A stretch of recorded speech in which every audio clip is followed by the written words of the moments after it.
اه بدأ يسجل كده تقريبا. تمام. خلينا يمكن نبدأ نكمل المحاضرة الثانية مع بعض كده يا شباب. بس النهارده الميتنج علشان اقدر يعني اعرف نتكلم مع بعض، انا عايزك تكون شخص متفاعل. يعني انت شخص بتسأل، وشخص انت عندك حب انك انت تسأل كتير وانك انت تعرف المعلومة، علشان الحاجة اللي احنا هنتكلم فيها النهارده هي حاجة مهمة جدا جدا جدا. اوكي، علشان كده انا عايز الناس لو انت جاهز كده او انت ريدي ابعت لي رقم واحد على الشات عشان اعرف انك انت جاهز للميتنج بتاع النهارده.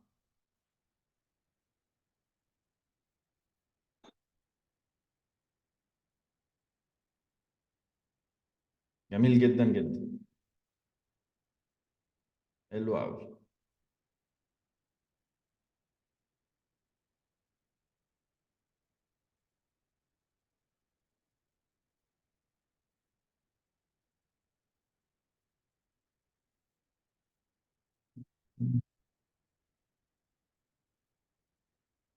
طيب بص يا شباب، خلينا نعمل حاجتين كده مع بعض دلوقتي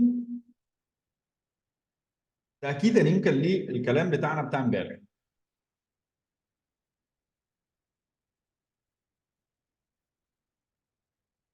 الناس اللي هي فاهمه في ازاي ياخد التريده من التشارت وكده. شباب دي دلوقتي دي تريد عندك بالظبط ده كده. اوكي.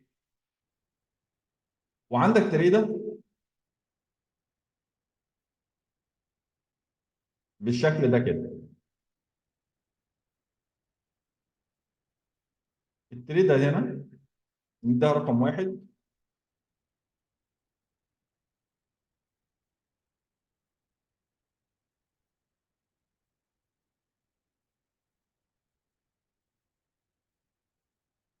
هنا كده. والتريده هنا رقم اثنين. عايز اسالك على التريده رقم واحد يا شباب، هل التريده دي الاول باي ولا سيل سريعا كده؟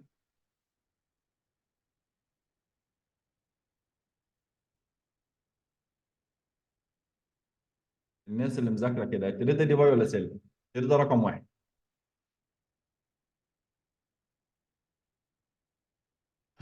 سيل. سيل حلو قوي، بيع جميل جدا. طيب حلو قوي يا حسام. حسام قال لك وضربت ستوب، ده السؤال الثاني. لا هنا دكتوره منى دي سيل، يعني على الوضع اللي هي فيه ده سيل. اوكي. تمام. السؤال الثاني يا شباب اللي عايز اساله لك، هل التريده ضربت ستوب ولا ما ضربتش ستوب؟ لا خد بالك، دي انا اي حاجه حاططها دي مش تريده يا شباب ده. اوكي، يعني دي انا اي رسمه حاططها عايز اوصل بها اوصل لكم بها حاجه دلوقتي. هل التريده هنا ضربت ستوب ولا لسه؟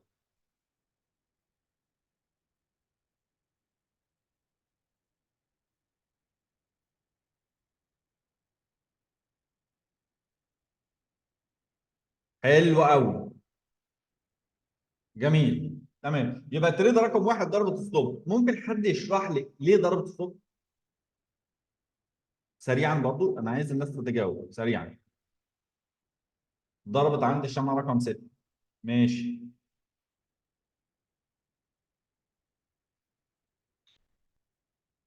ليه يا شباب ضربت ستوب؟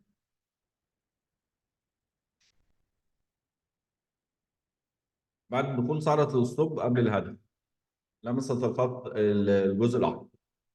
حلو قوي الكلام ده يا جماعه. كل اللي انتوا قلتوه بسم الله ما شاء الله غلط. اوكي. يعني كل اللي انتوا قلتوه ربنا يبارك له كله غلط.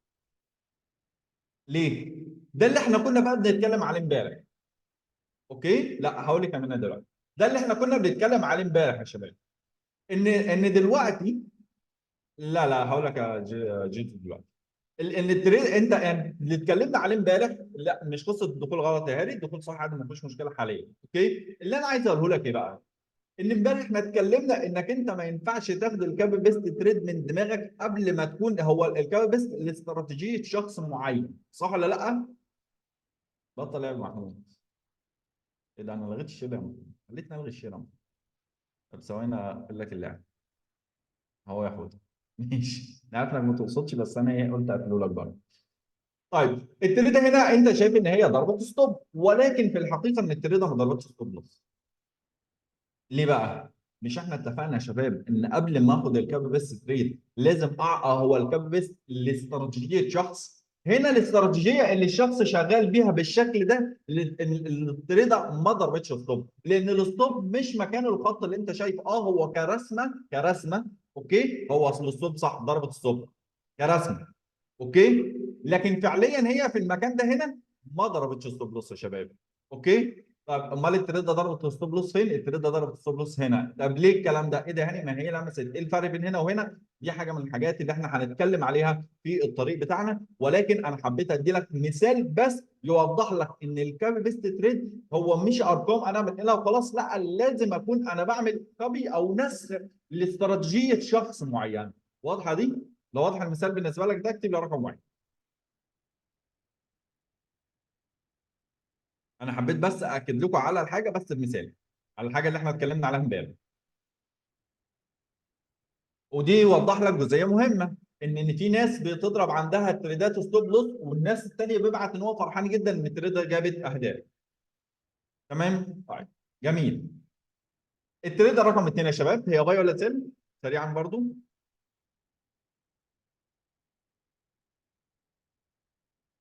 حلو قوي. جميل جدا. ده كان السؤال الثاني يا هادي. التريده باي ماشي. السؤال يا شباب، هل التريده اتفعلت اصلا؟ يعني الناس اللي عارفه الرسمه دي، خلينا نغير لكم اللون ده عشان ما يكونش عامل قلق مع اللون الثاني.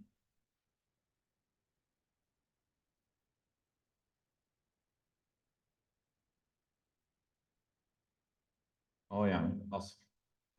حلو قوي. جميل جدا يا حسام. حسام قال لك والله يعني هادي قال لك اوكي دي تريد باي واتفعلت. حسام قال بنفس منطقتك، منطقك اللي فاتت ممكن باي نقول ما اتفعلتش. حلو جدا. علاء قال لك باي ولم تفعل. طيب السؤال المهم يا شباب، هو باقي الناس اللي في الزوم فين؟ ما هو ده برضه سؤال مهم قبل ما نجاوب احنا السؤال ده. طب اوكي الدنيا معاكم اوكي ولا انتم مش فاهمين؟ عيد يعني قبل ما نكمل بس. يعني الناس اللي انتم موجودين معانا، السلام عليكم. السلام عليكم. انتوا معانا طيب ولا ايه ولا مع الاسف ولا ايه؟ موجودين؟ اوكي علي، حسسني كده علي انك اوكي. حلو قوي. يبقى دي النقطة رقم اثنين، ان الصفقة اتفعلت. الصفقة اتفعلت. تمام؟ انا سريع في الشرح. ده الكلمة دي بص عمرها ما اتقالت لي. تخيل. ده الناس بتزهق مني من كتر ما بعيد. زعلتني كده. انت اسمك ايه طيب؟ شباب، هل التريدة كده اتفعلت؟ حلو كده. جميل كده ولا ابطأ تاني؟ يا اهلا يا مجدي، عامل ايه؟ بالراحه كده ولا ايه؟ ابطأ تاني؟ اوكي ماشي. هل التريده اتفعلت يا شباب؟ لا التريده اتفعلت يا جماعه. كل اللي قال لك ان التريده ما اتفعلتش، لا هي اتفعلت، ولكن اتفعلت مش بناء على الرسم دي يا شباب، مش بناء على دي، لا التريده اتفعلت بناء على الاستراتيجيه اللي الشخص شغال بيها. التريده اتفعلت بناء على الاستراتيجيه اللي الشخص شغال بيها. وضحت كده بالنسبه لكم يا شباب ايه قصه ان لازم ان انا اكون شخص مش شغال من دماغي، وان الكابي بيست تريد هي طريقه لاستراتيجيه، لا هي كابي بيست لاستراتيجيه الشخص مش لوهم الارقام اللي في دماغي. بقى واضحه بالنسبه لكم كده يا شباب ولا لسه ما بقتش واضحه؟ انا حبيت ابداها لكم بمثال النهارده او مثالين عشان ياكد المعلومه بالنسبه لك. لو واضحه اكتب لي رقم اثنين سريعا في الشات.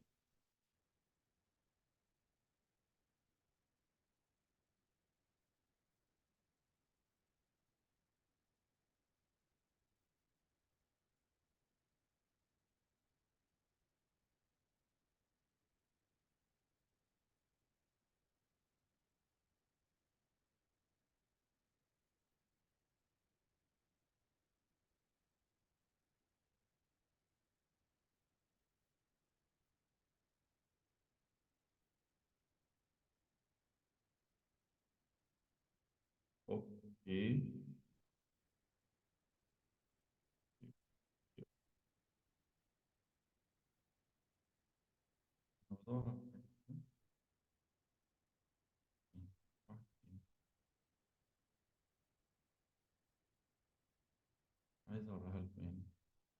طيب ما علينا مش مهم. اوكي، يلا بقى نبدا في الدرس بتاع النهارده بقى. هتلاقيها عبده وهتلاقيها موجوده على اليوتيوب. هتلاقيها على اليوتيوب. طيب خلينا نبدا بقى الميتنج بتاع النهارده، بس انا عايزك تكون مركز معايا كويس جدا علشان ده درس عملي، وهيكون في طريقه من انواع التريدنج تقدر تعتمد عليها وتقدر تشتغل بيها. بص يا سيدي،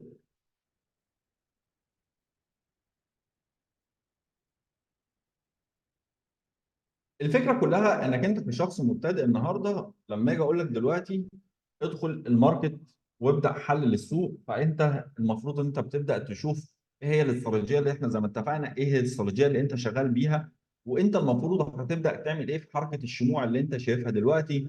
هل الماركت هنا صاعد؟ طب هل الماركت هنا هابط؟ طب هل هو ماشي في كونسوليديشن؟ طب هل انا المفروض ادخل الماركت دلوقتي؟ طب هل الصح دلوقتي ان انا كنت ادخل الماركت مثلا من المكان ده ادخل سيل، ولا من مكان تاني ادخل مثلا باي، ولا ادخل باي من هنا، ولا كنت ابيع من هنا؟ طب ارجع اشتري تاني من هنا، طب ارجع ابيع تاني من هنا، فارجع اشتري من هنا.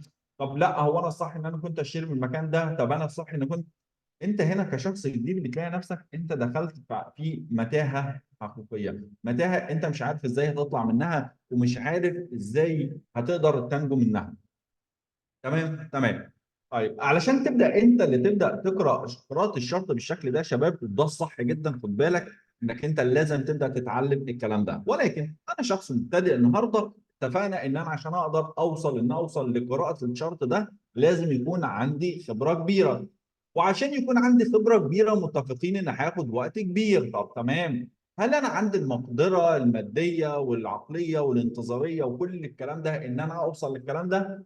قليل جدا مننا، 1 او 2% اللي عندهم المقدره دي، والباقي للاسف ما عندهمش المقدره دي، وانا واحد كنت من ضمن الناس الكتير اللي ما عندهمش كان المقدره على الصبر ده كله. تمام. فاحنا قلنا واتفقنا ان النهارده انا اقدر امشي ورا اكاديميه، ورا شخص. مين هو؟ انت حر، انا ما بتكلمش عن المكان اللي انا فيه، انا بتكلم وات ايفر المكان اللي انت فيه او الشخص اللي انت ماشي معاه، ان انا بتعلم معاه وباخد الطريقه بتاعته عشان اشتغل بيها واتعلم بيها. ايه اللي بيحصل؟ انك انت عشان توصل انك انت اللي تقرا الشارت يا شباب، عايز اقول لك بتاخد فتره طويله جدا في الكلام ده.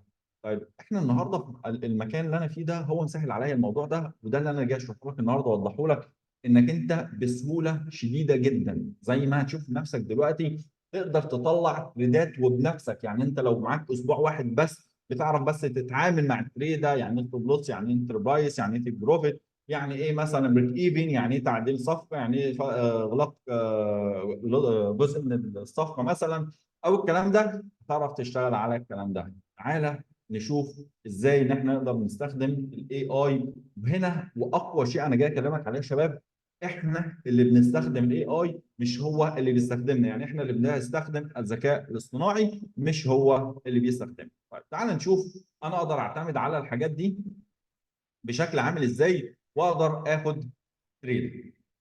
بص يا سيدي، اول هام كده بتلاقي عندك يا شباب ان في حاجه فين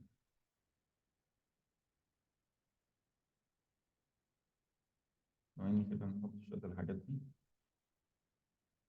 انا واحد اتنين، بدل ما اقعد ادور عليه.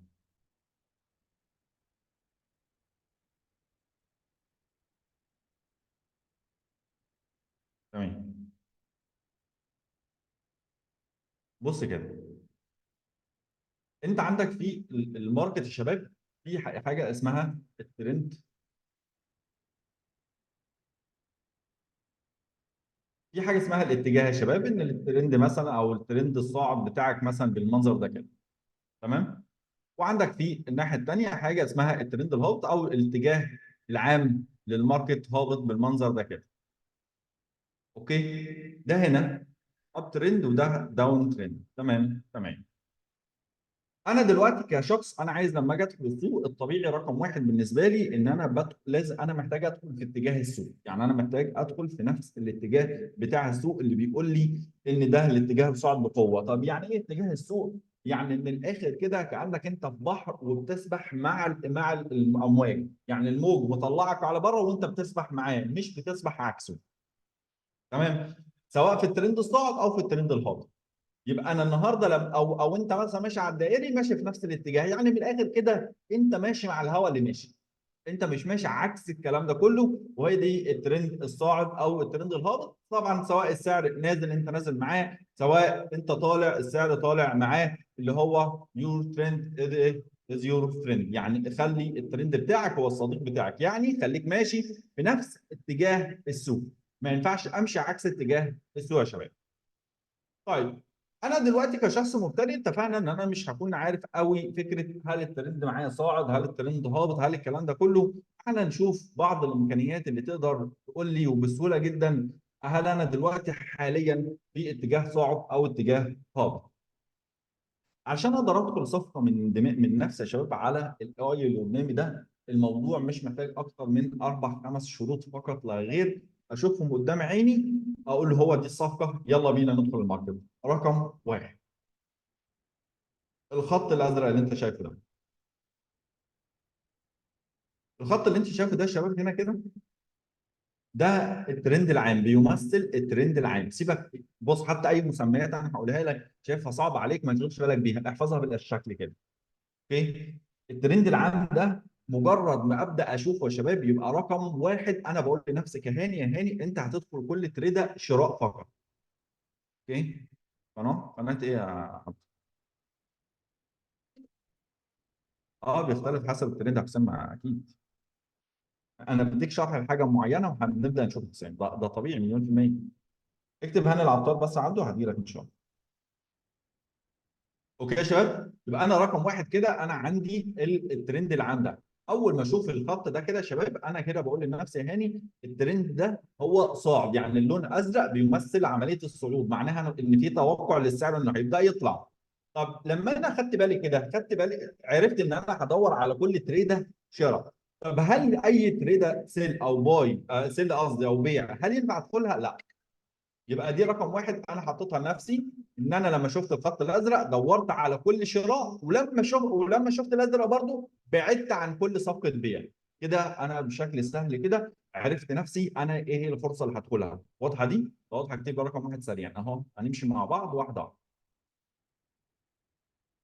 اللي مش واضحه معايا حاجه يا جماعه يقول لي اعيد لك تاني، ما عندناش مشكله.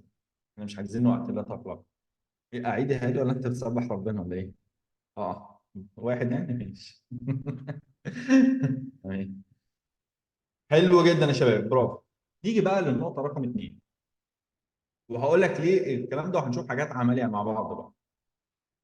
رقم اثنين يا شباب انا عندي حاجة اسمها الولف ويف، اللي هي اللي فيها اللي فيها الخط ده اللي فيها السمارت لاين. دي اسمها الولف ويف ودي اسمها الرش ويف. انا قلت لك اسمائها، مش عايز تحفظ اسمائها عادي ما تشغلش بالك. اوكي، قول السحابه ام خط والسحابه الصفر، ما عندناش مشكله. حط لها اسماء انت، يعني عندك اولادك مثلا ممكن تحط دي باسم واحد منهم ودي باسم واحد منهم عادي جدا. انت صحابك عايز تحط دي باسم احمد ودي باسم هادي عادي برضو، ما عندكش مشكله. حط الاسماء اللي انت عايزها. اوكي، عايز تسميهم هما الاثنين هاني العطار برضو ما فيش اي مشكله، ما عندكش اي مشكله من اي حاجه. اوكي، حط الاسماء اللي تعجبك. تمام. انا عندي هنا الولف ويف دي يا شباب اللي فيها السمارت لاين. علشان ابدا ادخل اخد صفقه في نفس الاتجاه بتاعي انا محتاج ايه؟ انا محتاج ان السحابه دي اللي فيها الخط تكون قطعه السحابه الصافيه دي لفوق. يعني بدات الانقطاع من المنطقه دي كده بالظبط، من الحته دي هنا كده، مجرد ما بدات تقطع وتطلع فوق كده ودي تتحول للون الازرق. ده بالنسبه لي كده، انا بالنسبه لي دي التاكيده رقم اثنين في ان ادخل اشتري ده شراء. لو واضح دي اكتب لي رقم واحد.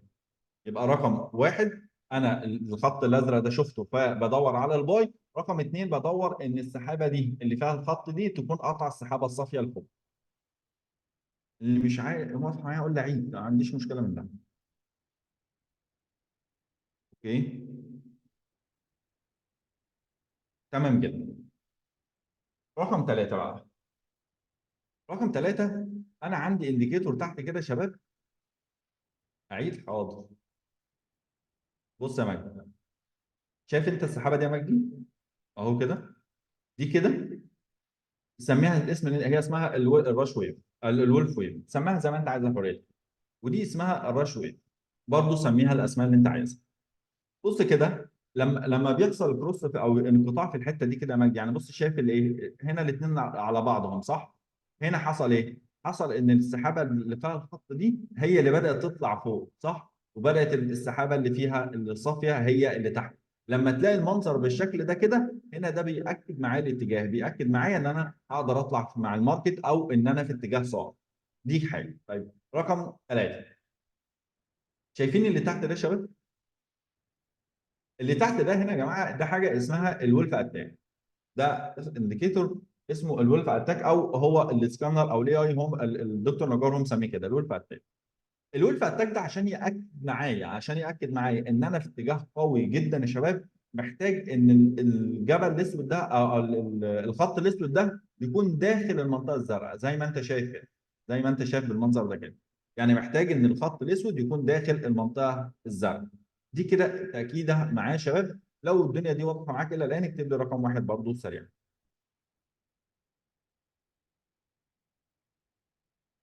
هقول لك انا الانتربرايز فين والستوب ازاي والهدف وكل حاجه. واضح كده؟ حلو قوي الكلام ده. طيب انا هنا بمجرد ما انا بدات اشوف الكلام ده يا شباب، اوكي، بمجرد ما بدات اشوف الكلام ده، ايه اللي حصل دلوقتي؟ انا خلاص هبدا اخد تريده على طول. طيب هاخد التريده منين يا شباب؟ بص مجرد ما حصل الكروس والاغلاق هنا بقى، بص حصل الاغلاق فين؟ حصل الاغلاق في المكان ده كده. الصح جدا ان انا ما اخدش من اول الانقطاع اللي حصل ده، الصح جدا ان انا اخدها من اول اغلاق الشمعه ده يا شباب، من اول اغلاق الشمعه اللي هنا دي كده، دي كده. تمام. طيب لما جيت اخد التري ده بقى، هنا كده اكدت معايا الاتجاه، يبقى رقم واحد الخط ده كده ازرق، فبياكد معايا الباي.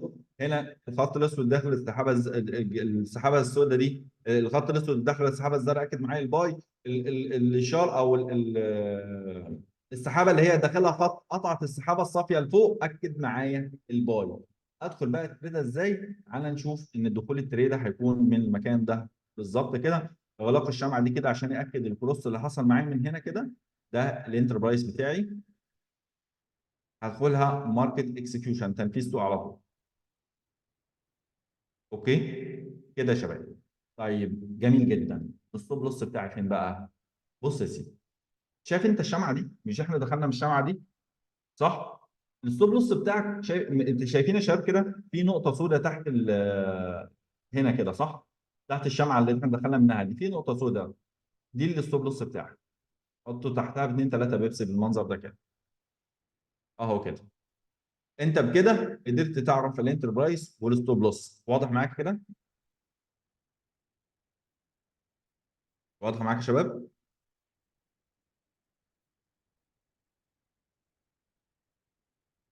مين مش واضحه معايا تحب اعيدها له تاني سريعا؟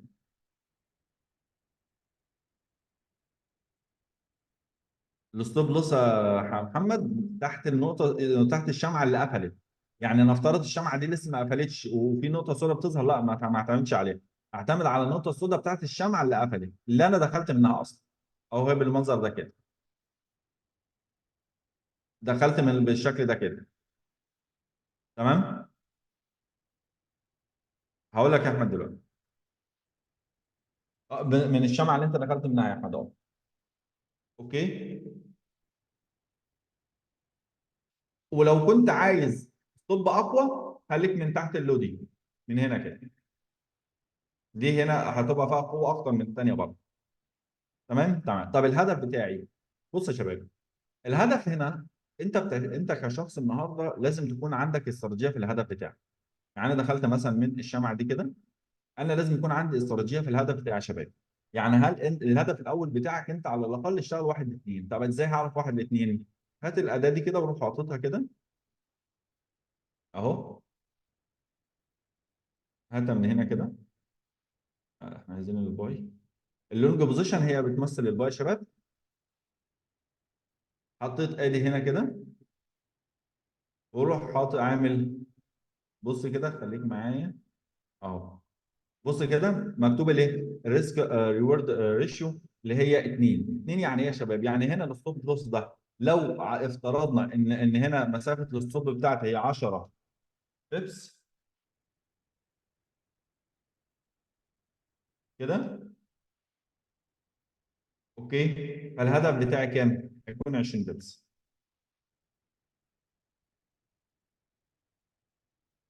اوكي، هيكون 20 بيبس يا شباب. يعني المكسب بتاعي هو ضعف الخساره بتاعتي. ده كده طريقه. دي الطريقه السهله البسيطه جدا، لو انت شخص لسه بيتعلم انت تبدا تشتغل بيها، دي اريح لك من اي حاجه ثانيه. هتلاقي نفسك في خلال مده قريبه او قصيره جدا انت طلعت اصلا من الماركت بالمكسب بتاعك اللي انت عايزه. ازاي بقى تستمر في التريده؟ دي قصه ثانيه. يعني ازاي تقدر تاخد الصعود اللي حصل ده كله؟ يعني هاني دلوقتي، هو انا ليه خدت المكسب ده بس؟ يعني انا ليه النهارده ما طلعتش في التريده او ما استمرتش في التريده؟ اخدت المكسب من اول ما طلعت من هنا وخدت المكسب ده كله. ده هيبقى نتكلم فيه في ميتنج تاني. واضح كده يا شباب بالنسبه لك التريده تدخلها بشكل عامل ازاي؟ انا هوضح لك القوه بتاعت الانديكيتورز دي عشان تعرف لما يكون انت قريب منها تبعد عنها. تمام؟ تمام. طيب، انا جيت هنا، ده في عمليه الباي. طب في عمليه السيل يا شباب، في عمليه السيل هنا انا لما جيت، خلينا ناخد مثال تاني احسن من هنا ونرجع لده اهو. في السيل هنا يا شباب دلوقتي، في المنطقه دي كده ايه اللي حصل؟ اول ما اشوف الخط ده كده احمر، انا هنا بدور على كل تريده باي سيل. خلينا نتكلم طب بعد السيشن على فكرة. انا محتاج ادخل على التريده سيل يا شباب. يعني اول ما اشوف الخط الاحمر انا بقول لنفسي حاجتين. رقم واحد يا هاني، انت هتدخل في كل تريده بيع او سيل وهتبعد عن كل تريده شراء. تمام، وهنوضح امثله دلوقتي مع بعض يا شباب. طيب، اول حاجه، اول ما شفت الخط ده احمر جميل، شفت عندي الموف، او ثانيه نكبرها كده. لما لقيت الموف الويف اللي هي الويف ويف دي هي اللي فيها الخط الغامق ده، هي اللي قطع تحت، يعني اللي عمل كروس تحت على الموجه الساده اللي هي الراش ويف. هنا معناها انا بقول لنفسي انا في عمليه بيع. ده التاكيد، ده رقم اثنين. التاكيد ده رقم ثلاثه، ان الولف اتاك هنا يا شباب الخط الاسود داخل الموجه الحمراء. بس كده، بس كده هروح داخل عمليه البيع بتاعتي. واضحه دي كده بالنسبه لك؟ كده انت بشكل بسيط عرفت ازاي تطلع الباي والسيل بشكل سهل.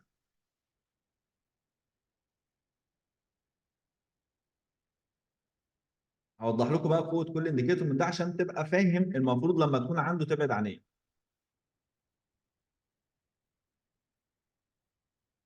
واضح كده يا شباب؟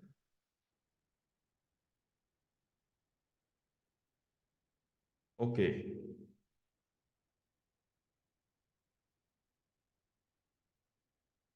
طيب، طب هاني دلوقتي المنطقه اللي احنا اللي انت شايفها دي هنا كده، في الجزء ده كده، هي منطقه مش واضحه بالنسبه لنا.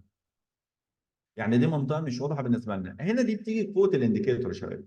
كم مره انت ممكن تكون دخلت تريده وقعدت فيها 4 5 6 7 8 ساعات، وانت لا انت بتكسب دولار تخسر دولار، تكسب 20 30 40 سنت تخسر 30 40 50 سنت، تكسب 2 3 دولار تخسر خسران 3 دولار. يعني التريده فضلت في مرحله كونسوليديشن بالشكل ده كده يا شباب، ماشيه كده طالعه كده رايحه كده عامله كده فتره طويله. مين حصل معاه الكلام ده او حس ان هو بص والله انا هقفلها وزي ما تحصل تحصل بقى، خسرانه كسبان، انا زهقت من الانتظار فيها؟ مين بيحصل معاك الكلام ده؟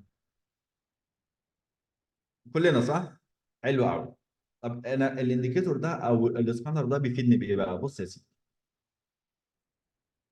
اول ما تلاقي إن الخط الترند ده على الويف على الشموع كله راكب خلطه بيضه في بعضها كده، قول لي الماركت ده دلوقتي سلام عليكم. بس كده، قول لي الماركت ده السلام عليكم وابعد عنه، وغني له كمان. تمام، يعني اول ما تشوف الدنيا بالشكل ده كده، يعني بص كده يا شباب، لو انت النهارده شخص اصلا كنت في معاك حاجه زي كده، انت متخيل كان من هنا كده، بص انت دخلت في مرحله كونسوليديشن كبيره جدا، كان زمانك لسه قاعد نايم فيها. يعني تخيل لو احنا على فريم كبير شويه كان زمانك النهارده شفت ان المسافه دي كده يمكن تمثل لها يوم واثنين وثلاثه، وانت ممكن تكون نايم في الماركت وانت ما انتش عارف طب اقفل التريده هتجيب اهداف ولا اقفلها اصل تضرب ستوب. ليه الماركت ماشي كونسوليديشن وانت ما تعرفش؟ ايه اللي يرحمك من الكونسوليديشن؟ من الكونسوليديشن دي هي الايه؟ هي فكره الانديكيتور دي. كل ما تلاقيهم راكبين على بعض بالشكل اللي انت شايفه ده انا ببعد عن الماركت تماما. اوكي اوكي. طيب نيجي بقى للمثال اللي انا كنت عايز اديه لكم هنا. بصوا يا شباب، احنا ادينا مثال هنا ان ده لما اشوف الخط الازرق ده صاعد معناها ان انا بدور على كل تريده باي.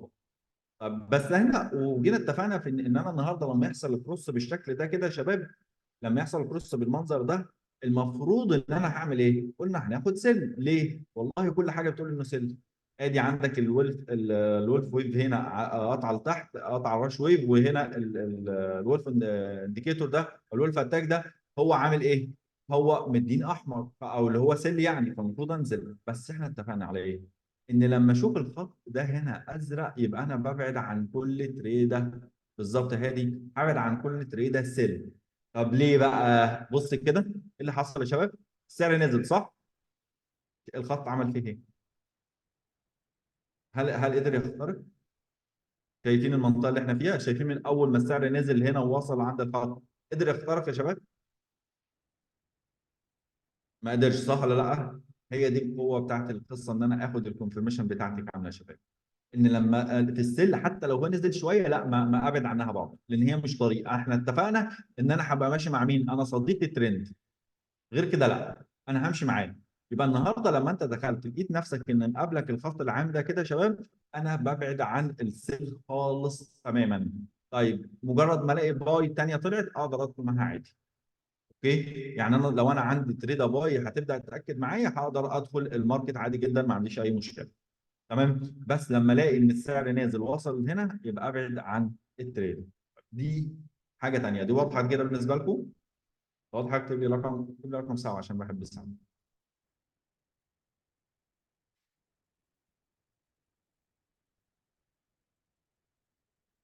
حلو قوي. نيجي بقى، هو ايه بقى الانديكيتور ده يا شباب؟ يعني هيفرق معايا في ايه؟ يعني يفرق معايا في ايه هاني والله؟ ان الخط الازرق ده الخط الاسود ده داخل المنطقه الزرقاء او داخل المنطقه الحمراء، وايه المنطقه الرمادي، وايه قصه الالوان اللي داخله مع بعضها. بص يا سيدي، الولف تاك يا شباب بيمثل المومنتم في السوق. يعني قوه السوق دلوقتي، القوه اللي بقى، هل ان احنا دلوقتي في قوه بيعيه فمديني اللون الاحمر ده، او هي قوه شرائيه مديني اللون الازرق ده. يعني قوه الناس او البيع والشراء في الماركت حاليا. طب المنطقه الرمادي هنا دي بتبقى عامله زي التضارب. يعني بالمنظر اللي انت شايفه ده كده هتلاقي ان في ضرب نار. لا هي قادره ده يسيطر ولا قادر ده يجي هنا وده هنا. تمام. كمان هتلاقي انك انت لما تلاقي الدنيا قربت من بعضها في المنطقه زي ما انت شايف هنا، دي هتلاقيها منطقه كونسوليديشن اصلا. يعني انت لو جيت تنزل كده هتلاقي ان دي منطقه كونسوليديشن انت لازم تكون رحمت نفسك منها. بص اهو، من غير احنا خافين الماركت. بص يا شباب ايه اللي حصل قصاد المنطقه اهو. بص تعال نشوف كده اهو. بص وشوف بنفسك. اهي المنطقه دي ما بدات من هنا اهو. ايه اللي حصل؟ منطقه كونسوليديشن اهي. صح ولا لا؟ تعالى شوف هنا. بص كده، حط اللاينز انت زي ما انت شايفها كده على المنطقه الرمادي من هنا كده. حط من هنا كده. بص هتلاقي نفسك داخل فين؟ في منطقه برضو كونسوليديشن لان الدنيا مش واضحه بالنسبه لك. تعالى بص هنا كده الدنيا وهي شايف، انت شايف اللي حصل ايه هنا؟ من اول هنا كده تقريبا او من هنا لعند هنا اهو. هتلاقي يا شباب، هتلاقي الماركت ماشي في كونسوليديشن اللي هي المنطقه العرضيه اللي هو انت مش عارف اصلا. يعني بص السعر اصلا مش قادر يفصل ما بين البيع والشراء، كله راكب على بعضه. يبقى فكره الولف انديكيتور ده يا شباب هو لما تبدا تشوفه هنا كده، او الولف اتاك قصدي، لما بتبدا تشوف العمليه انت داخل في تريدا باي وانت لقيت المنظر بالشكل ده كده، لقيت الشكل اللي انت شايفه ده كده، اعرف ان في سيوله في السوق دلوقتي وفي حركه بيمثلك حركه السوق وحركه السعر في السوق. فانت بتبقى عارف ان السعر هيبدا يتجه معاك في الاتجاه بتاعك. لو انت داخل تريدا سيل النهارده بالمنظر ده كده ودخلت، هتلاقي نفسك انت فعليا داخل في مرحله بيع قويه، والسوق فعليا بيتحرك معاك. لو جينا نشوف بص كده اللي حصل يا شباب لما احنا علمنا عليها ايه اللي حصل، الماركت فعليا متجه. تمام، هي دي فكره الولف اتاك، ان القوه بتاعته ان هو بتدي لك معرفه، او انت بتكون شايف ان فعليا السوق دلوقتي هيحصل فيه سيوله ولا لا. لا ده السوق والله دلوقتي في مرحله ركود، فانا ابعد عنها. واضح كده بالنسبه لكم الولف اتاك ايه اهميته بالنسبه لك؟ في خناقه يا هادي بالظبط. واضح بالنسبه لك كده يا شباب اهميه الولف اتاك.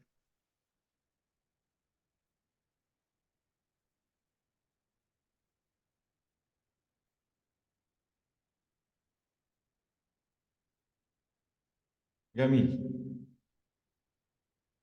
طيب نيجي بقى،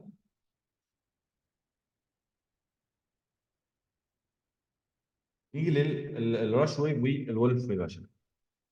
الولف ويف والراش ويف هنا بتمثل زي حاجه زي الموفينج كده، ان دي مناطق زي مناطق الدعم والمقاومه يا شباب للشارت، كمان معاهم الخط الموفينج ده او الترند اللي عندها.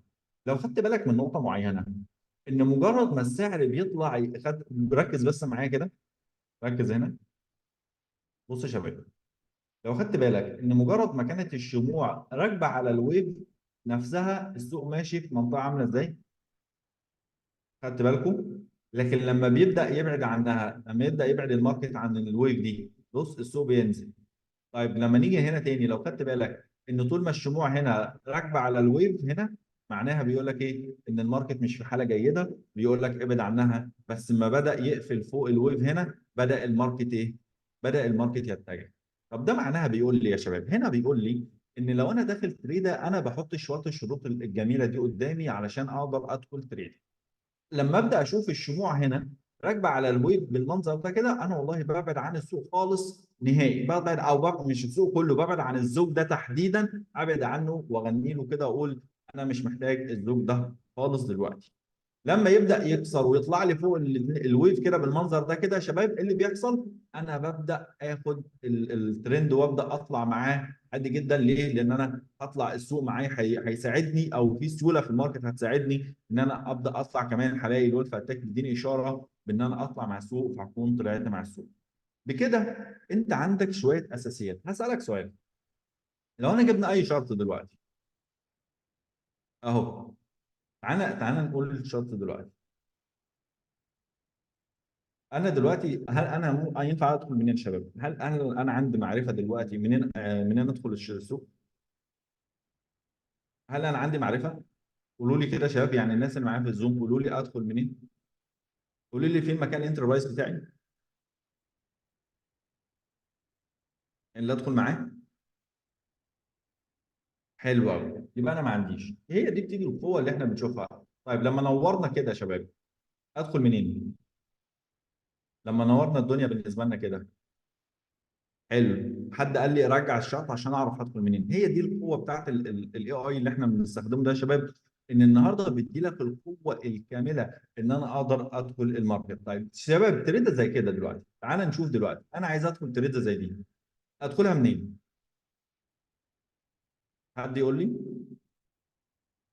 طب بصوا انا هرجع لكم في عندك علامه قلم كده هتلاقيها ظهرت عندك، استخدمها كده. حد يستخدمها ويقول لي ادخل منين؟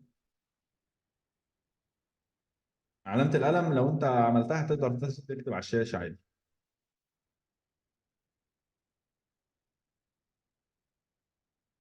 بالظبط، هادي ماشي يا معلم، صح. صح يا دكتور. لا يا بيبو، انت بتشخبط كده يا بيبو، مش متعلم. طب انت هتكتب اسمك ولا اسمك؟ اه انت بترسم الترند كله يعني، ماشي. حلو، مين علم تاني باللون ده؟ حلو جدا يا شباب. طيب انا ليه بقى دخلت؟ حد يقول لي كده انا ليه دخلت في ده؟ بالظبط يا منى، صح. حلو جدا. فعلا ده المكان اللي انا دخلت منه. طيب حد يقدر يقول لي ليه المكان ده تحديدا بقى؟ يعني اكتبوا لي الشروط كده يا شباب. اكتبوا لي الشروط يلا في الشات كده. إيه الحاجات المؤكده قدامي خلتني تقول ولا والله انا فعليا انا هدخل التريده دي؟ ايه اول شرط بالنسبه لي؟ يلا بينا. خط الترند عندي ايه؟ لونه ايه يا شباب؟ ده اخر مثال مبدئيا. ازرق، يبقى الاتجاه عام صاعد، حلو قوي. بالظبط يا بيبو، جميل. الولف اتاك لونه ازرق، خط الرند العام ازرق، صح. الويف ازرق، صح بيبو.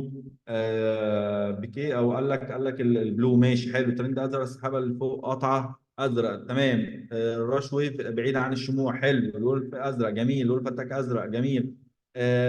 بيكي قال لك ايه؟ او قال لك والله هو كله ازرق. ده حلو، صح. هو ده صح جدا على فكره يا بيكي والله. ان هو لو كله ازرق انا داخل باي، كله احمر انا داخل سيلفر. ده صح جدا مبدئيا. الشمعة قافلة فوق، صح، صح جدا يا شباب. حلو، صح يا هادي، برافو. حلو جدا يا شباب. يبقى انا النهارده بالجديد دخلت كده اشوف لما لقيت الخناقه في المنطقه دي كده. لما لقيت لسه في خناقه هنا كده. بص كده. في خناقه عمال حاصله هنا. انا هعبد يا عم، انا ماليش في المشاكل والله. انا شخص ماليش في المشاكل شخصيا. اعمل ايه بقى؟ هبعد عن الشرط، اقول له السلام عليكم، هشوف زوج تاني غير النيوزيلنديين، واروح ادور اشوف اكل عيش في حته ثانيه. لما جيت رجعت اتفاجئت بحاجه جميله جدا. ايه هي؟ لقيت ان الشمعه دي كده اهي يا شباب. لقيت ان الشمعه دي هنا، ايه اللي حصل فيها؟ هي عملت لي اغلاق كامل كده، او اغلاق فين؟ فوق الويف دي. طب حلو. ده انا كده بدات ابص على نفسي، اقول لنفسي ده في فرصه، شكلها بتقول ان في فرصه حلوه. طيب. ده بدات اجمع الشروط بتاعتي بقى. بدات اهاني، هو الترند ده ايه؟ الصاعد، طب رقم واحد الترند صاع ازرق، يبقى انا في الباي، صح جدا. طب رقم اثنين، هل الشموع قافله فوق الاثنين ويف؟ حلو قوي، يبقى انا الشرط رقم اثنين صح معايا. رقم ثلاثه، هل الويف اللي فيها الخط دي قطع الويف الصافيه، السحابه الصافيه دي؟ جميل، يعني الشرط الثالث. طب الشرط الرابع، هل الولف اتاك اللي تحت ده الخط الاسود داخل المنطقه الزرقاء؟ يا هاني الكلام ده. طب هاني، هل شروطك الاربعه كلهم صح؟ ايوه. يلا يا هاني توكل على الله. بس خلص الكلام. عارفين يا شباب انا كنت بعمل ايه؟ انا كنت بكتب الشروط دي. كنت بكتبها. كنت بكتبها ازاي؟ اكتبها فين؟ اكتبها قدامي على النوت بتاعتي، وانا قاعد كده قدامه وانا بتداول، وابدا اسال نفس الشروط لحد ما حفظتها. يعني قبل ما كنت احفظها كنت كاتبها قبل ما خلاص اتعود عليها يعني، تمام. فاتفاجئت يا شباب دلوقتي ان انا عندي كل حاجه بتقول امين، يلا توكل على الله. فدخلت التريده بتاعتي. دخلت منين بقى؟ دخلت السوق بتاعي لما اغلقت التريده من المنظر ده كده. اوكي. هنا، وحطيت الستوب لوس بتاعي فين بقى؟ طيب الستوب لوس بتاعي احطه فين يا شباب؟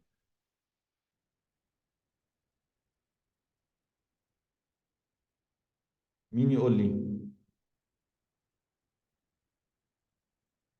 وده اللي احنا اتكلمنا عليها امبارح. بص يا شباب، اتفقنا دائما ان الستوب لوس هو هي منطقه يا شباب. يعني ايه؟ يعني انا المفروض حسب الاستراتيجيه مثلا، والله ممكن احط الستوب لوس عند النقطه دي كده، هنا كده، صح؟ لان هي الشمعه اللي قفلت، صح ولا لا؟ بس عايز اقول لك على حاجه. تعرف ان اقوى مكان انت ممكن تحط فيه ستوب الاستراتيجيه التريده زي دي هي ايه؟ التريده زي دي؟ لا مستحيل. اوعي. اوعي اوعي اوعي. لا لا، مستحيل تعمل الكلام ده. يعني حد يقول يا جماعه انا ما بحطش ستوب، لا. انت سايقه عربيه على اقصى سرعه، وللاسف الشديد بدون فرامل. الفرامل الوحيد بتاعك هو يعني بعد الشر طبعا الله يرحمه، بس هو ده الفرامل الوحيد بتاعك. اوعي تعملي كده مهما كان. اوعي تعملي الكلام ده. لما نوصل للسيشن بتاعت اداره راس المال هتفهمي الكلام ده كويس جدا. اوعي تعملي الكلام ده. انت كده كانك سايقه عربيه من الاخر ما فيهاش وايه كمان على اقصى سرعه عندك وبدون فرامل. اكيد انت عارفه النتيجه ايه. اوكي. طيب قلنا الستوب لوس المفروض مثلا في المكان ده هنا. ده الانتري بتاعي. اوكي. بس لو انا عايز احط ستوب قوي جدا ممكن تحت اللودي هنا كده. ولو انا عايزه حد اقوى اقوى بكتير بقى، بس لو هو مش بعيد طبعا، ممكن يكون تحت الترند بالمنظر ده كده. هنا ده بيكون اقوى الصوب بالنسبه لك، بس مبدئيا اتعامل على النقطه السوداء عادي. ولما نوصل لاداره راس المال او حاجات شويه ادفانسد شويه، اقول لك الستوب لوس تحطه فين بمكان قوي، بحيث لما يتكسر خلاص انت عارف ان هو انا هطلع من التريده. وزي ما اتفقنا انا هجيب الاداه دي من هنا، ادي 1 2 3 4 5 6 7، رقم ترتيبها رقم 7. اللونج بوزيشن هنا يا شباب معناها بيديني تريده الباي، الشورت بوزيشن بيديني السيل. اجيب التريده واحط هنا كده، واسحب دي كده على الستوب لوس مثلا هنا كده، وابدا اطلع زي ما اتفقنا كام؟ نطلع 1 ل2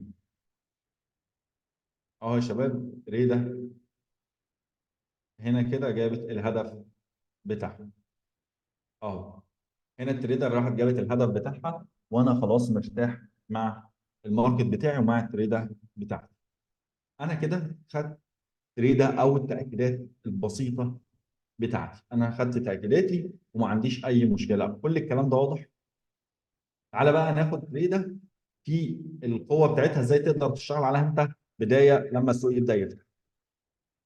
كل ده واضح؟ طيب تمام جدا. بص يا شباب، انت النهارده مثلا هتبدا تشتغل على الربع ساعه.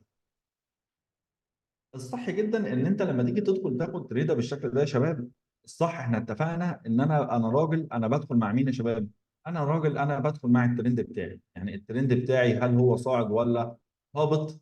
هبدا اخد معايا، يعني لو الترند عندي بالمنظر ده كده وترند صاعد، خلاص انا طالع معاه. ولو الترند بالمنظر ده كده، اوكي، بالمنظر ده كده انا نازل معاه. المهم ان انا ماشي في الاتجاه بتاعي. لما تيجي تشتغل السوق، تيجي تبدا السوق بتاعك يا شباب، برضو قبل ما تبدا تاخد الشروط دي كلها، انت روح شوف الماركت عامل ايه. يعني ايه الماركت عامل ايه؟ يعني شوف اتجاهك النهارده ماشي ازاي، هل انت في اتجاه صاعد او في اتجاه هابط؟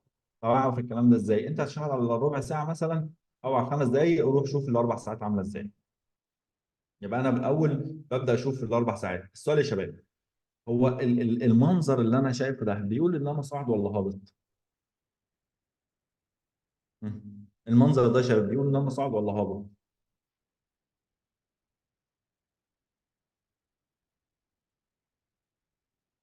صاعد، اب ترند، صاعد اب، صاعد. حلو قوي، حلو قوي، حلو قوي قوي قوي قوي قوي.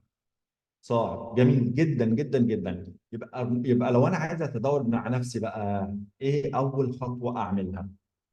اول خطوه هتعملها، ركز معايا، دي اول خطوه هتعملها لو انت هتتداول مع نفسك. اوكي، انا باخد لكم الموضوع ده واحده، وهنوصل في اخر الكورس ده، لانك انت بتعمل تنقيه شديده جدا جدا لابعد مما تتخيل الصفقه. اول حاجه خالص يا شباب، هتبدا تدخل على الاخبار الاول، تمام؟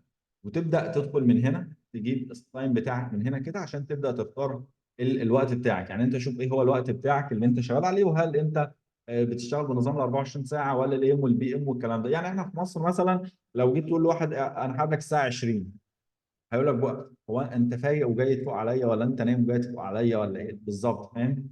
فلا 20، لا يا جماعه انا مش هدخل 8. تمام؟ فبعملها بي ام، يعني حسب طريقتك انت في الدنيا ايه، وتعمل سيف عشان يظهر لك الوقت هنا. انا زي ما احنا شرحنا الموقع ده قبل كده، وانا مش هتكلم فيه كتير، انا جاي اكلمك في نقطتين بالظبط. رقم واحد، لما ظبطت الكلام ده انت بتدخل تشوف ده زوج العمله عندك اهو. هنا ده اليوم والتاريخ بتاعك، ماشي. هنا ده التوقيت، الخبر هيكون الساعه كام. هنا ده العمله ايه هي اللي عليها الخبر. هنا الفولدر ده بيمثل قوه الخبر، يعني هل الخبر قوي ولا لا. هنا اسم الخبر، هنا المعلومات عن الخبر، هنا التوقعات بتاعه الخبر والكلام ده كله. طيب انا خليني اقول لك على حاجه. انا هكلمك في 3 نقاط مهمه جدا في الموضوع ده، وهقول لك تطور نفسك فيها بشكل خيالي ازاي، بس خليك معايا. بص يا سيدي، اول هم انت هتبص لي على اليوم. يعني احنا مثلا النهارده الاثنين مثلا، تمام؟ النهارده من الاثنين على سبيل المثال. طيب، فانا جيت اقرا كده، جيت ابص الاول على المربعات دي. يبقى اول حاجه انا ببص على ايه؟ على التاريخ، على يوم اللي هو النهارده. وببص على مين؟ وببص على طب اقول لك على حاجه، خلينا ناخد على حاجه عمليه.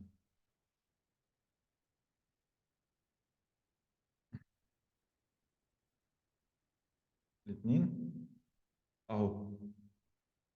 طب هنا ما فيش، ماشي. تعال نشوف هنا، ده هنا الاسبوع اللي جاي يا شباب. اول نقطه خالص انا هبدا ابص عليها، هبدا ابص على التاريخ. انا بدات ابص على التاريخ فعرفت النهارده ان انا عندي ان يوم الاثنين. طيب اجي ابص على الفولدرات دي بعد ما بصيت على التاريخ. سؤال يا شباب، بسال نفسي سؤال مهم جدا، هل الفولدرات دي في فولدر فيهم لونه اورنج او احمر ولا لا؟ في فولدر فيهم لونه احمر واورنج؟ انا هقول لك على استراتيجيه لو اتبعتها في ده اسمه التحليل الاساسي بقى يا شباب. الاستراتيجيه دي لو انت اتبعتها في التحليل الاساسي اوعدك في خلال شهرين ثلاثه انت هتكون فنان في التحليل الاساسي. اوعدك وبسهوله متناهيه، بسهوله لا تتخيل قوتها عامله معاك ازاي.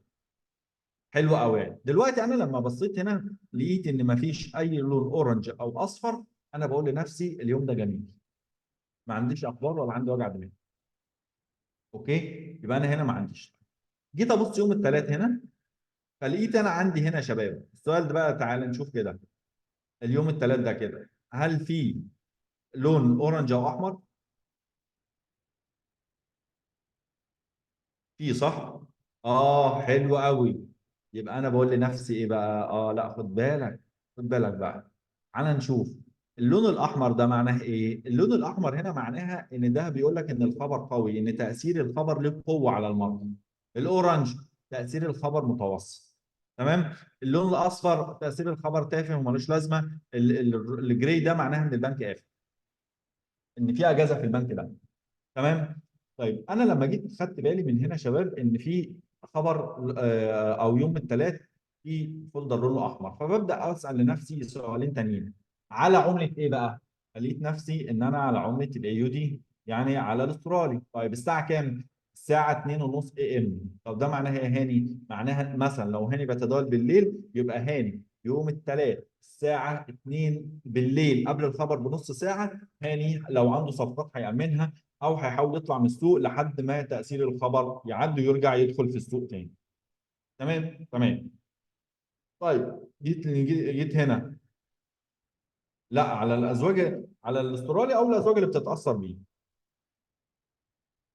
اوكي. يعني في حاجات بتاثر بيه، يعني يعني زي الكندي مثلا هتلاقي البترول بتاثر بيه تقريبا او الذهب، فهتلاقي انا ابعد عنه يعني. الاسترالي نفس الكلام، ابعد عنه. تمام. يعني لو انا عارف ان في زوج بيأثر على عزوج تاني ببعد عنه. طب نزلت تاني، نزلت لقيت لون احمر كده. حلو. طيب يبقى انا لازم ابعد عن الماركت. طب هو ايه الزوج اللي هبعد عن الماركت عنده؟ الكندي اهو. طب الساعه كام؟ ده الساعه 3 ونص بي ام. يبقى انا يوم الثلاث الساعه 3 ونص هبعد عن الاويل وهبعد عن الكندي علشان ما يتاثرش معايا، ما ياثرش على الدنيا بتاعتي. وضحت كده يا شباب ايه اول خطوه هتعملها؟ انا ماشي معاك الدنيا واحده واحده، واضحه كده؟ طيب حلو قوي بقى. ايه هي الاستراتيجيه يا شباب اللي لو انت تبعتها هتكون، انا هنا مش جاي اشرح لك اخبار، لا، انا داخل بديك شويه امثله تساعدك لو انت مبتدئ. طب شباب هسأل اقول لك على حاجه. عايز تكون محترف بقى في التحليل الاساسي؟ حلو قوي.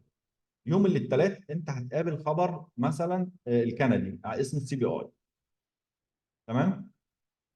طب يوم الثلاث الصبح او انت بتفتح تشوف الاخبار لقيت ان في خبر على الكندي اسمه السي بي اي ام ام اللي هو الشهر. اعمل ايه بقى؟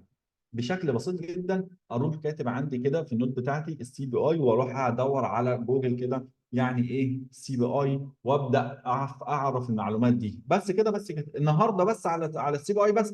مش هو ده الخبر ده النهارده، هو ده فقط اللي ابدا اخد الخبر ده واريح دماغي من اي حاجه ثانيه. تمام. يبقى لو انت خدت الاستراتيجيه دي هتلاقي نفسك النهارده لو كل يوم في خبر او اتنين، انت او كل كام يوم مثلا في خبر، انت في كل كام يوم بتجمع معلومات على خبر واحد بس، مش بتسحل نفسك في كل الاخبار. هتتفاجئ بعد كده ان انت عندك معرفه ودرايه كامله بالخبر. لا عادي بتشتغل بيه اي خبر طالما انت عندك صريحه عارفه تشتغل بيها مع الاخبار. ما هو في استراتيجيات في الشغل مع الاخبار. هبقى اقول لكم على واحده منها ان شاء الله. وبلاش طبعا اكتر من كده بقى كفايه. حلو جدا. نيجي بقى ادخل الماركت بقى. الخطوه رقم اثنين يا شباب هي ايه؟ الخطوه رقم اثنين معايا هنا انا بديك حاجات بسيطه تقدر تساعدك تبدا بيها وعايزك تطبق فيها ونبدا ننفذها مع بعض ان شاء الله. رقم اثنين يا شباب هبدا ادخل الماركت. اول حاجه خالص انا مثلا شخص بسال نفسي هاني وانت بتتداول ايه؟ انت راجل بتتداول سكالبر يعني انت سكالبن ولا سكالبر، ولا انت راجل سوينجر، ولا راجل بتدخل انتر داي، ولا بتدخل بوزيشن، ولا بتدخل نوعك ايه؟ انا هاني واحد سكالبر، انا احب اخد من السوق وامشي، السلام عليكم. يعني انا مش عايز اقعد كتير في السوق. يبقى اول حاجه خالص هدخل رقم واحد اشوف الاتجاه العام بتاعي ايه الاول، هدخل على 4 ساعات. فانا دخلت على الزوج ده النيوزيلاند ين، فلقيت نفسي ان انا على 4 ساعات. حلو حلو. طب هاني هو الاتجاه صاعد ولا هابط؟ فلقيت ان الاتجاه العام بالنسبه لي صاعد. او بعد كده بروح نازل على ربع ساعه.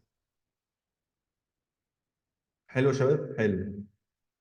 لو انا قابلت اي تريده سيل على الربع ساعه، جميع الكونفirmation فيها اوكي، مش هدخلها قولا واحدا. لو انا دخلت على الربع ساعه، انا الاتجاه بتاعي لما دخلت على ال4 ساعات لقيته صاعد. اوكي حلو. يبقى انا لما اروح للربع ساعه او ال5 دقائق، انا مش هاخد غير كل تريده باي فقط لا غير. حتى لو كل الكونفirmation بتاعت السيل كامله مش هاخدها. ليه؟ احنا قلنا هنا ان الترند ده صاعد، صح؟ ده ترند صاعد كده، صح ولا لا؟ في حاجه هنا اسمها يا شباب البول باك هنا كده، ودي هيبقى احمد حسين هيبقى يشرحها لكم ان شاء الله. هنا يا شباب الترند الصاعد هنا البول باك دي هي ممكن تمثل ترند هابط، او مش ممكن، هي بتمثل ترند هابط للربع ساعه، اللي هي التصحيح يا شباب. فانا مش هدخل فيها. بالظبط، هي دي التصحيح، انا مش هدخل فيها. واضحه كده؟ يبقى انا النهارده مش هدخل فين؟ مش هدخل في اي تصحيح.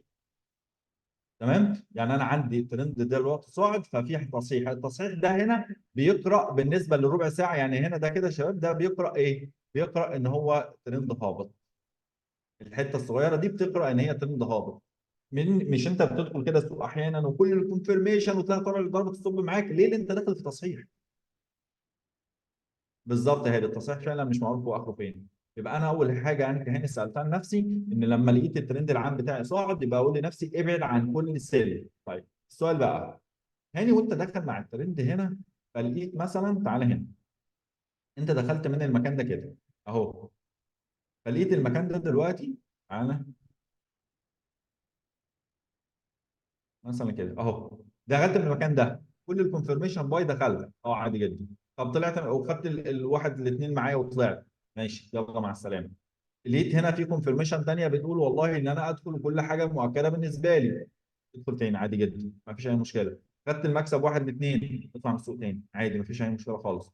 طيب جيت مثلا دخلت هنا كده، طلعت السوق مثلا خدت الدنيا بتاعتك لعند هنا، وخدت المكسب بتاعك كله، ورحت طالع من السوق الواحد اتنين عادي، مفيش مشكله، اطلع وطلعت من السوق، ماشي ماشي. طلع راح مأكد معايا تاني الكونفirmation الباي هنا على الربع ساعه برضه، ادخل تاني، ادخل تاني عادي مفيش مشكله. يعني ايه الكلام ده؟ يعني لو انا عندي الترند العام صاعد، يبقى انا هدخل في كل التوتال كونفirmation باي معايا، وهبعد عن اي بيع تماما. دي استراتيجيه تقدر حتى لو انت مبتدئ تقدر تعتمد عليها. لو كل حاجه كده واضحه معاك، قول لي رقم، اكتب لي رقم صح. انا بحب الرقم ده، قلت له.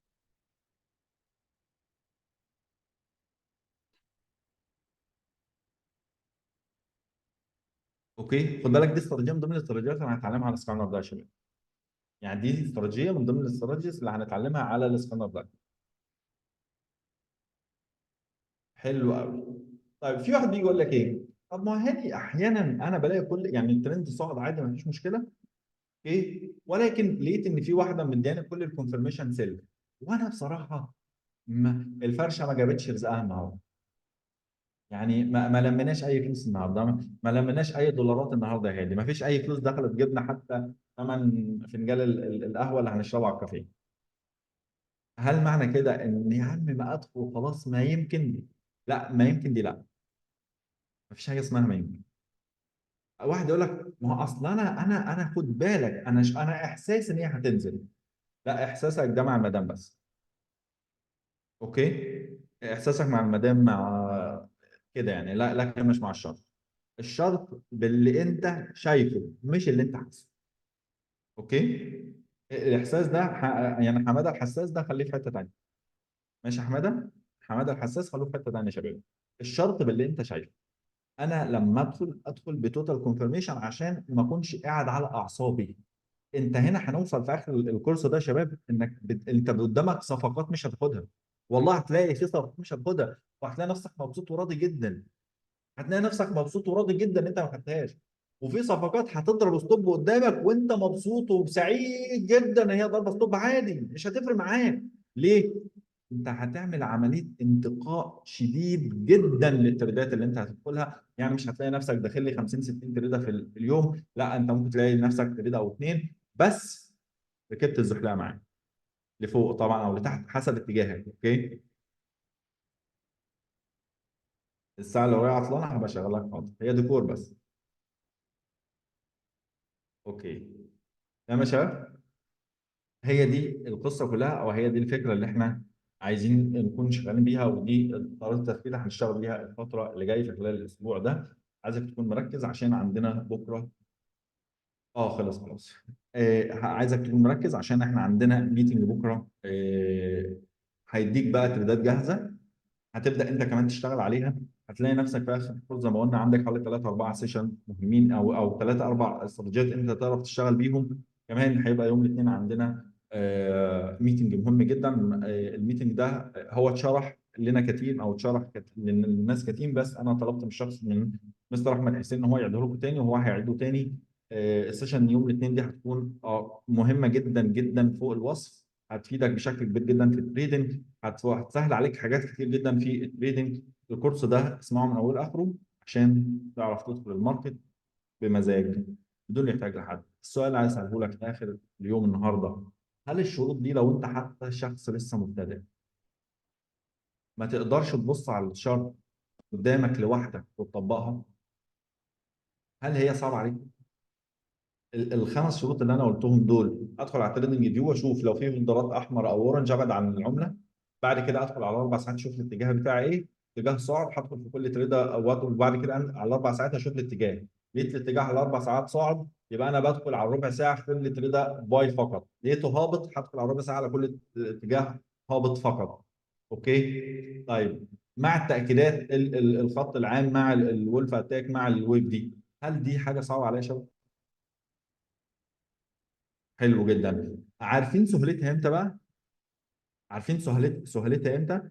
لما انت اللي تروح تطبق وتقابلك شويه تريكات بسيطه وتيجي تسالني عليها اجاوبك عليها. هنا معناها انت وصلت لحاجه انك انت اتعلمت، فرحت تطبق فغلطت، فلما غلطت رجعت سالت، فلما سالت اتعلمت، لما اتعلمت رحت تطبقها. هتقابل حاجات تانية هتغلط، ترجع تسال تاني، هتسالني او تسال اي حد من الناس الليدرز اللي معاك، هيعلمك الحاجه علمتها هتروح تطبقها. هتلاقي نفسك ده ما يسمى بالممارسه. ده اللي بيسمى بالممارسه، وهي دي اللي بتوصل بيها للخبره. ميعادنا بكره الساعه 8 مساء توقيت مصر. شكرا لكم، والسلام عليكم ورحمه الله وبركاته.